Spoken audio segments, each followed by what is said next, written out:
Strange guy on the side of the road. So one night I'm out just driving with a friend. We aren't heading anywhere in particular, just riding around and listening to music, and I hate to say illegally drinking. This was around 12 years ago and I've changed since then. Anyway, we are on rural back roads here in South Carolina at night and it's early December. We're kind of laughing and joking and talking about the music we're listening to when we see a guy on the side of the road. This long and empty road is in a wooded area where there's no homes or structures for miles, but here's this guy just walking. When we get close enough, he raises his hands as if he is asking us to stop. To my friend this was maybe a man asking for help because he's in trouble, but to me I sensed a setup. What got my attention immediately was his size. I'm 6 feet tall and this guy was easily a foot taller than me.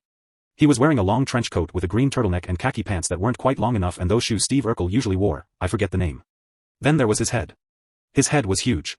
Not like a giant ball but more like a candy corn shape, large round side at the top and pointed side was his chin, and it was tall for a lack of a more detailed description. His eyes were small and far apart and almost fully closed, so they were dark, reflecting my headlights, but I saw no white. As he waved this enormous thin-fingered hand I just said, "Hell nah," and accelerated. My friend said maybe he needed help because she is the kind and nurturing type.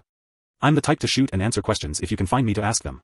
So from doing maybe 35 miles per hour when we saw him, I speeded up to about 50. We continue through this heavily wooded area heading back to where we live in our city, maybe 25 miles away. The whole time I'm trying to describe this guy and make sure I saw what I thought, and my friend is telling me that I was wrong, all while confirming what I saw. Now at the point of passing tall man, we hadn't seen any other cars or people for maybe 25 minutes of driving, so to me I wasn't wrong. It just didn't add up in my head. So as we begin getting closer to a small town outside of city we live in, we get to a more developed and populated area. We make a few stops at red lights, and then as we turn onto one of the main roads that has heavier traffic, I see something that turned my stomach.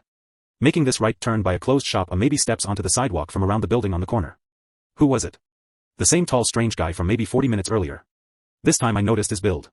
He was really tall build, super thin with very wide shoulders. I almost slammed on the accelerator. He just put his arms out to his as if to say, "Why didn't you stop?"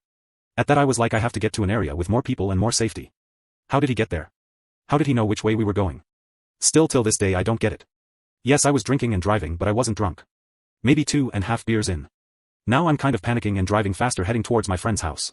As we reach the edge of the county heading towards the city, probably 20 minutes from our homes, we see this guy a third time. This time he is just hanging his head and shaking it almost like he is disappointed. When I dropped my friend off I almost didn't know what to do. I wanted to continue driving in a different direction because I didn't want to go home.